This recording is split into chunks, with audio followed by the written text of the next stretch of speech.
शुरू करें।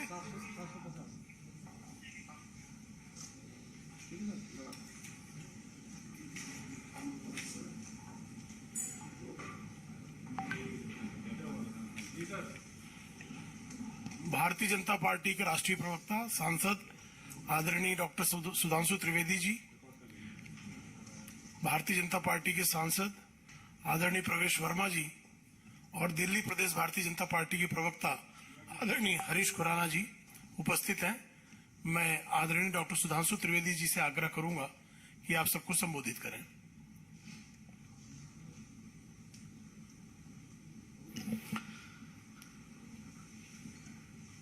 मित्रों, आप सभी को यह ज्ञात है कि भारत की राजनीति की सबसे नई नवेली और अजब अलबेली पार्टी की मधुशाला का जो क्रम विगत कई दिनों से चल रहा है, उसके संदर्भ में कुछ तकनीकी बिंदु हम लोग निरंतर उठा रहे हैं।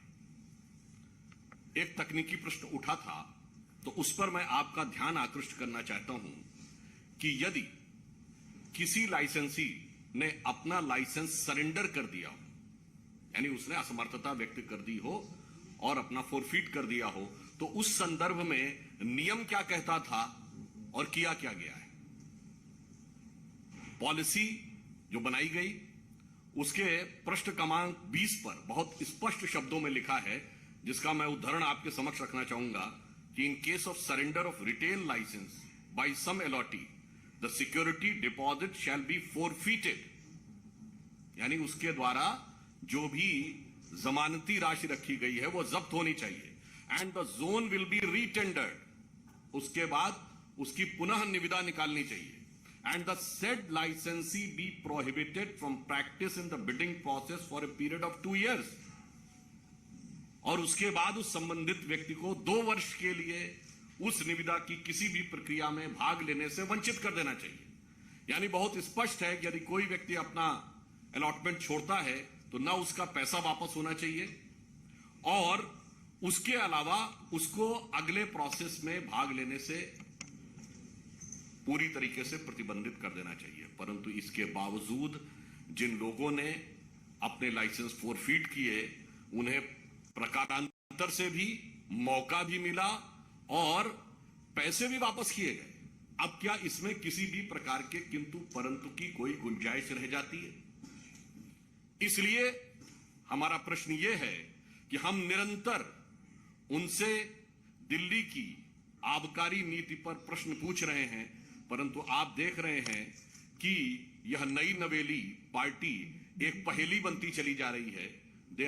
we are consistently asking them to be precise on excise, but they are doing all sort of theatric exercise in order to divert the attention and taking so many words like lotus, bogus, etc. Their main objective is to divert the focus. परंतु आप देख रहे हैं कि जब से हमने यह विषय उठाया है और हम निरंतर केवल बिंदुवार वस्तुनिष्ठ यानी point wise and objective question पूछ रहे हैं, तो वो क्या जवाब देते हैं? कभी न्यूयॉर्क टाइम्स की बात, कभी शिक्षा नीति की बात, कभी कट्टर ईमानदारी की दुहाई, कभी बिरादरी की दुहाई, कभी लोटस की बात, कभी बोगस की बात, कभी विधानसभा का सत्र, और आज राजघाट पर जाकर उन लोगों ने प्रदर्शन किया। मैं ये बताना चाहता हूं, ये भारत की राजनीति का अद्भुत उदाहरण है। राष्ट्रपिता महात्मा गांधी, जो शराब के पूर्णतः विरुद्ध माने जाते हैं, इस देश में ऑफिशियली उनके जन्मदिन ड्राई डे माना जाता है, और शराब में एक पौवे के बदले दूसरा पौवा देने की नीति बनाने वाले लोग जाके राजघाट पे महात्मा गांधी की समाधि पे अपनी सत्यता की दुहाई दे रहे हैं।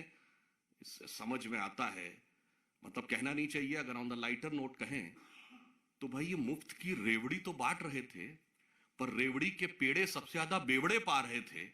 ऐसा उदाहरण जिस पार्टी ने प्रस्तुत किया, वो जाके राजघाट के ऊपर बापू की समाधि पर यह कहे, तो हम उनसे कहना चाहते हैं, मान्यवर सर, आपकी सरकार पर आंच नहीं है, आपकी साख पर आंच है। हम सीधे आबकारी नीति पे सवाल पूछ रहे हैं और आप हर दिन एक नए रूप बदलकर आकर विषय को डाइवर्ट करने की कोशिश कर रहे हैं, परंतु उससे सच छुपने वाला नहीं है, क्योंकि आप सत्य के सबसे बड़े प्रतीक की समाधि पर जाकर सच को ढकने का प्रयास करेंगे तो यह संभव नहीं है। इसीलिए यह पंक्ति कहता हूं जो आज आम आदमी पार्टी के चरित्र पर बिल्कुल उजागर होती है कि इस समय के सबसे अजीम शायर वसीम बरेलवी का है शायद यह, कि सच जरा सा घटे या बढ़े तो सच सच न रहे। सच जरा सा घटे या बढ़े तो सच सच न रहे, मगर झूठ की तो कोई इंतहा नहीं। और लाख चेहरे बदल के आ जाता हूं मैं, मगर ये आईना कमबख्त झूठ बोलता ही नहीं। यह आम आदमी के चरित्र का वास्तविक चित्रण है कि न्यूयॉर्क टाइम्स से लेके स्कूली बस्ते में बोतल छुपाने से लेके अनेक प्रकार की ईमानदारी, बिरादरी और सरकार का और सब कुछ कर रहे हैं, मगर इस पे जवाब नहीं दे रहे हैं। तो अंत में मैं यह कहते हुए कि हमें जवाब आबकारी पर चाहिए, किसी और चीज के ऊपर जवाब नहीं चाहिए, और वह जवाब देने की वह स्थिति में नहीं है। इसलिए नित नए प्रकार के प्रदर्शन, आवरण और स्वांग रचने का प्रयास करते रहते हैं। अब मैं अपने साथी सांसद श्री प्रवेश साहिब सिंह जी से अनुरोध करूंगा कि वो आगे का विषय आपके समक्ष रखें।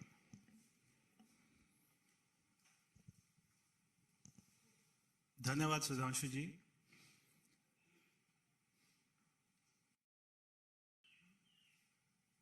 जब शाम को डिबेट चलती है टेलीविजन पर, तो आम आदमी पार्टी के साथ में मीडिया बंधु भी हमसे ये सवाल पूछते हैं कि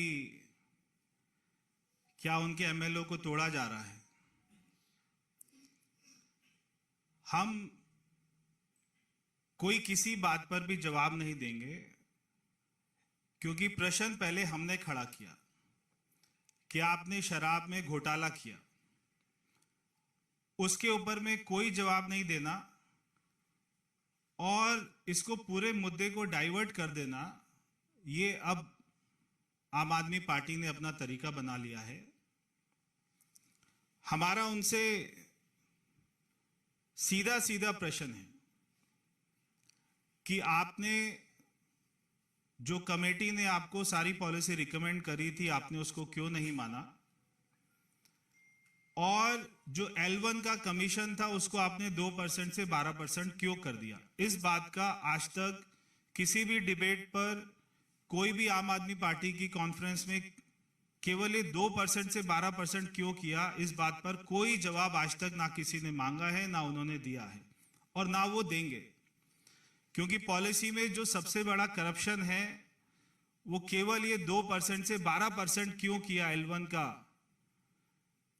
केवल यही सबसे बड़ा घोटाला है। इसके ऊपर उनके पास में कोई जवाब ही नहीं है।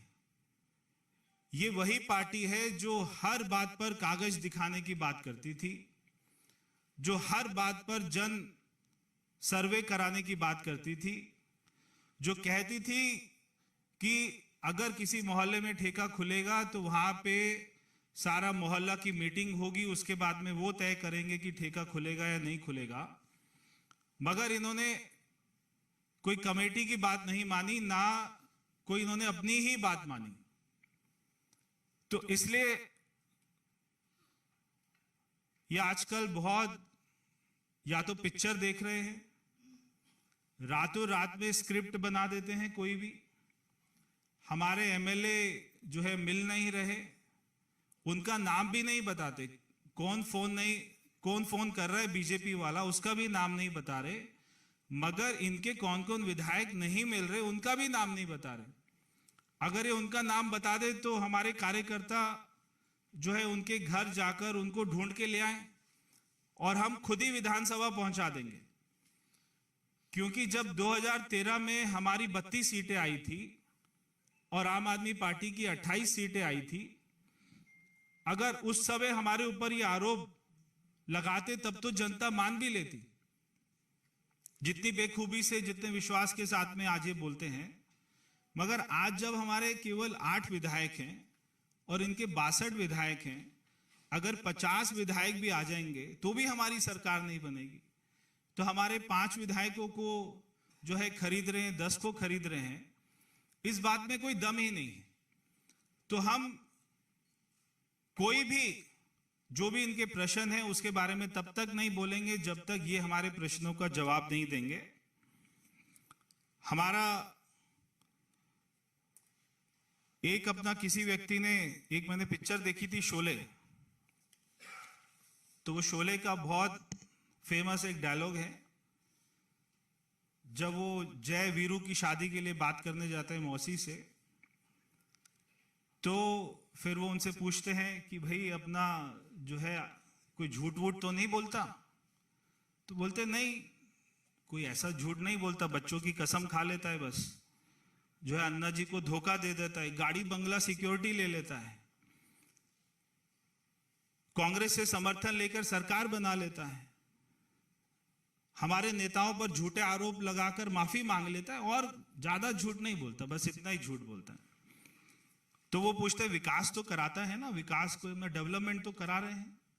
हाँ करा रहे हैं, अपने घर में, सरकारी घर में 21 करोड़ का स्विमिंग पूल बना रहे हैं, और क्या विकास कराएंगे? यमुना, हाँ कोई अपना यमुना को साफ नहीं कराते हैं, दिल्ली को सबसे पॉल्यूटेड राजधानी बना देते हैं, एक भी नया स्कूल, कॉलेज, हॉस्पिटल, स्टेडियम नहीं बनाते हैं, बाकी नेता हमारा अच्छा है। भाई शराब वराब तो नहीं पीता? ना ना ना ना, बिल्कुल खुद नहीं पीता है, मगर हमारे बच्चों को पिलाता है, 25 साल की उम्र को 21 साल कर देता है, रात को 3 बजे तक रेस्टोरेंट खुले, ठेके खुले, उसके लिए परमिशन दे देता है, शराब माफियाओं के साथ मिलकर घोटाला करता है, जो ठेके की संख्या है उसको डबल कर देता है, बस और कुछ नहीं करता। नेता हमारा अच्छा है। भाई अपना राष्ट्रीय सुरक्षा का तो ख्याल करता है, अरे बहुत बड़ा देशभक्त है, केवल सर्जिकल स्ट्राइक पर सवाल उठा देता है कभी कभी, और पाकिस्तान में इसकी बहुत तारीफ होती है, देश को दुनिया में बदनाम करता है, और दिल्ली में रोहिंग्यास को पानी बिजली मुफ्त मुहैया कराता है। नेता हमारा अच्छा है। भाई लोगों की स्वास्थ्य की चिंता तो करता है ना तुम्हारा केजरीवाल? भाई लोगों की नहीं करता है, अपनी तो खूब करता है। जब से मुख्यमंत्री बनाए 35 किलो वजन बढ़ गया है। कोई हॉस्पिटल नहीं बनाया, कोविड में एक भी ऑक्सीजन कोई प्लांट नहीं लगाया। दिल्ली में 23,000 लोग जिस महीने मरे थे उसी महीने में एक्साइज पॉलिसी लेकर आए।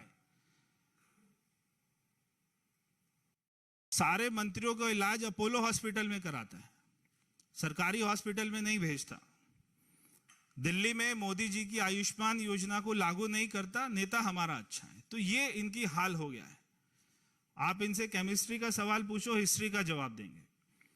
तो रातों रात में इनके एमएलओ को कौन अटैची में भरकर ले गया, कौन उनको बोरी में डालकर ले गया, कौन कहां ले गया, आप हमें बताइए केजरीवाल जी।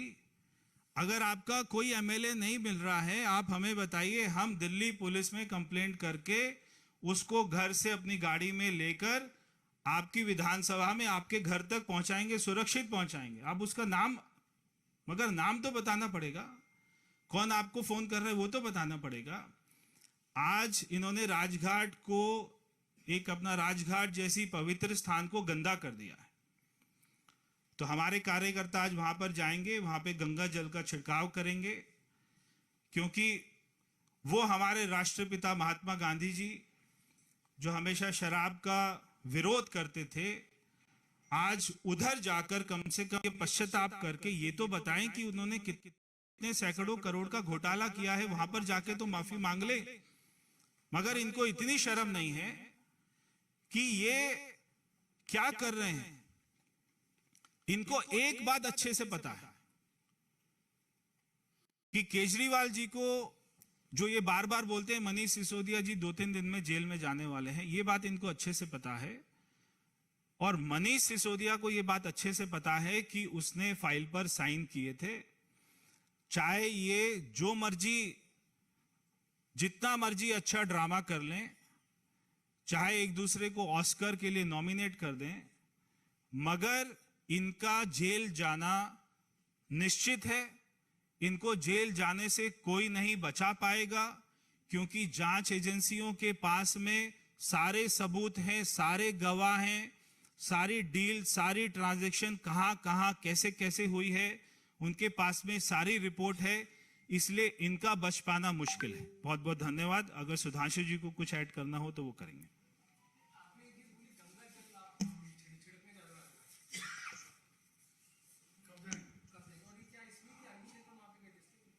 बिल्कुल, और तो कोई कारण नहीं है, क्योंकि आज उन्होंने जो दिल्ली में शराब माफियाओं के साथ में मिलकर जब दिल्ली में 23,000 लोग कोविड से मरे, उस महीने में ये एक्साइज पॉलिसी लेके आते हैं और इनका सांसद राघव चड्ढा ये कहता है कि अगर मार्च में कोविड आ गया तो हमें क्या लेना देना, अगर लोग मर रहे हैं तो हमें क्या लेना देना, हम तो शराब की पॉलिसी लेकर आएंगे। अगर ऐसे लोग हमारे राष्ट्रपिता महात्मा गांधी जी के समाधि पर जाएंगे तो निश्चित ही वो जगह अपवित्र हो गई है। इसलिए हम कार्यकर्ता मिलकर वहां पर जाएंगे, गंगा जल का छिड़काव करेंगे। धन्यवाद। बस अभी जा रहे हैं, थोड़ी देर में।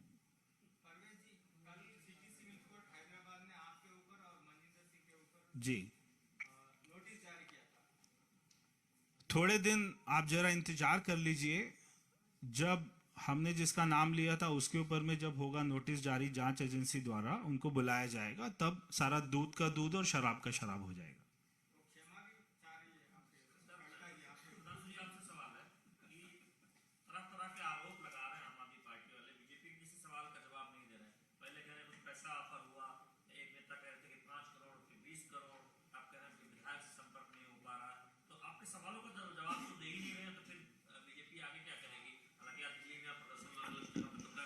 देखिए, अनर्गल आरोप लगाना उनकी नैसर्गिक प्रवृत्ति है। न मेरी बात मानिए न उनकी बात मानिए। यह भारत की राजनीति की एकमात्र अद्भुत पार्टी है जिसने नेताओं पर अनर्गल आरोप लगाए और सर्वोच्च न्यायालय में जाके माफी मांगी। नितिन गडकरी जी के ऊपर, स्वर्गीय अरुण जेटली जी के ऊपर, इवन कांग्रेस के कुछ नेताओं, शायद कपिल सिब्बल जी और मनीष तिवारी जी के ऊपर। भारत के राजनीतिक इतिहास में राजनीतिक आरोप के लिए सर्वोच्च न्यायालय में जाकर क्षमा याचना करने वाली पार्टी के आरोपों को कितनी गंभीरता से लिया जाना चाहिए, मुझे लगता है इसके लिए किसी भी प्रकार के प्रमाण की आवश्यकता नहीं है, because it is duly certified in the Supreme Court of India. Neeraj Pandey ji.